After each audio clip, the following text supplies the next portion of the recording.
ሰርጉ በፍቅር የተተካው የፍቅር ሐውልት የካፕቴን በዛብህና የውብዳር እውነተኛ ታሪክ። ሰላም የቻናሌ ተከታታዮች እንዴት ናችሁ? ሰላማችሁ ይብዛ። ይህን ቪዲዮ እንደምትወዱት ስለማጠራጠር ላይክ አድርጋችሁ ጀምሩት። ቻናሉ ደግሞ የእናንተ እገዛ ስለሚያስፈልገው ሰብስክራይብ ማድረጋችሁ እንዳረሱ። ፍቅር ሲጀመር ማብቂያው እንዲሆናል ብሎ የሚገምት የለም። በተለይ ደግሞ በ1960ዎቹ አዲስ አበባ በዛ በሰላማዊና በናፍቆት ዘመን ተጀምሮ በአየር ላይ የከሰመውን የካፕቴን በዛብህና የውብዳርን ታሪክ ስንሰማ የሰው ልጅ ሕይወቱ በቅጽበት እንዴት እንደምትቀየር እንረዳለን። ዛሬ የምትርከላችሁ በኢትዮጵያ አየር መንገድ ታሪክ ውስጥ እጅግ አሳዛኙን ገጽ የያዘ ለፍቅረኛው ሲል ሕይወቱን የሰጠ ፓይለትና እስከ መጨረሻው ታማኝ ሆና የኖረች አንዲት ሴት ታሪክ ነው። ይህ ታሪክ ልብ ይነካል፣ ያስለቅሳል፣ ያስተምራልም ብዬ አስባለሁ።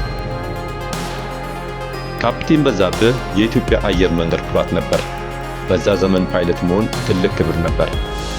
በዛብህ ደግሞ በብቃቱና በግርማ ሞገሱ የሚታወቅ ወጣት ሰው ነው። የውብዳር ደግሞ የዛን ዘመን ውበት የታደለች በጨዋነቷና በሳቋ ሰውን የምትማርክ የአዲስ አበባ ኮረዳ ነበረች። በአጋጣሚ ተገናኙ፣ ልብና ልብ ተሳሰሩ። ፍቅራቸው ልክ እንደ አውሮፕላኑ ከፍታ ወደ ሰማይ አሻቀበ። አዲስ አበባ ውስጥ በእግር እየተጓዙ የወደፊት ቤታቸውን፣ የሚወልዳቸውን ልጆች እና የሚያሳልፉትን ረጅም ዕድሜ ያልሙ ነበር። የሁለቱ ፍቅር በዘመድና በጓደኛ ዘንድ ምስክር የተገኘለት ጽኑ ፍቅር ነበር። ጊዜው አለፈና የጋብቻ ቀናቸው ተቆረጠ። መላው አዲስ አበባ በዚህ ሰርግ ደምቆ ነበር። የውብዳር የሰርግ ልብሷን አሰፍታ የሰርግ አበባዋን መርጣ በጉጉት ትጠብቃለች። ካፕቴን በዛብህም ሰርጉ ከመሆኑ ጥቂት ቀናት ቀደም ብሎ አንድ የመጨረሻ በረራ ነበረው። የውብዳር ይህን በረራ ጨርሼ ስመለስ ሰርጋችንን እናደርጋለን ብሏት ተሰናበታት። ያቺ አጭር ስንብት ግን ለዘላለሙ እንደምትሆን በወቅቱ ማንም አላወቀም ነበር። በዛብህ ወደ አውሮፕላኑ ሲያመራ ልቡ ውስጥ የነበረው ሰላምና የውብዳር ፈገግታ ብቻ ነበር።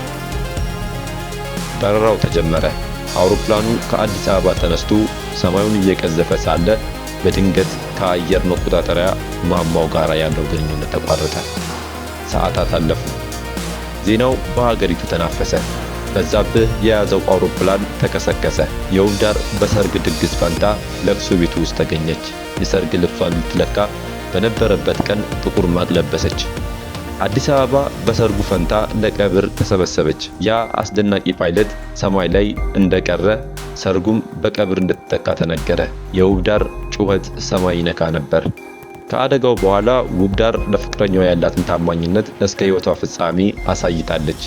ሌላ ትዳር ሳትመሰርት የዛን ወጣት ትውስታ በልቧ ይዛ ኖራለች። ይህ ታሪክ የሚያስተምረን የሰው ልጅ ብዙ እቅድ ቢኖረው እጣ ፈንታ ግን የራሷ መንገድ እንዳላት ነው። በሀገር ውስጥም በውጭም ያላችሁ የሀገሬ ልጆች ዛሬ አብራችሁ ያለውን ሰው ውደዱት፣ አክብሩት። ምክንያቱም ነገ ምን እንደሚመጣ ማንም አያውቅም። የካፕቴን በዛብህና የውብዳር ታሪክ በአየር ላይ የቀረ የፍቅር ሐውልት ሆኖ ለዘላለም ይኖራል። ቪዲዮውን ከወዳችሁት ለምትወዱት ሰው ሼር አድርጉለት። ድጋሚ እንድንገናኝ ከፈለጋችሁ ሰብስክራይብ ማድረግ እንዳትረሱ። ቶሎ የምንለቅላችሁ ቪዲዮ እንደርሳችሁ የደውል ምልክቷን ተጫኑ። ፍቅር ያለው ጊዜ ትመኝላችኋለሁ። መልካም የፍቅር ጊዜ ይሁንላችሁ።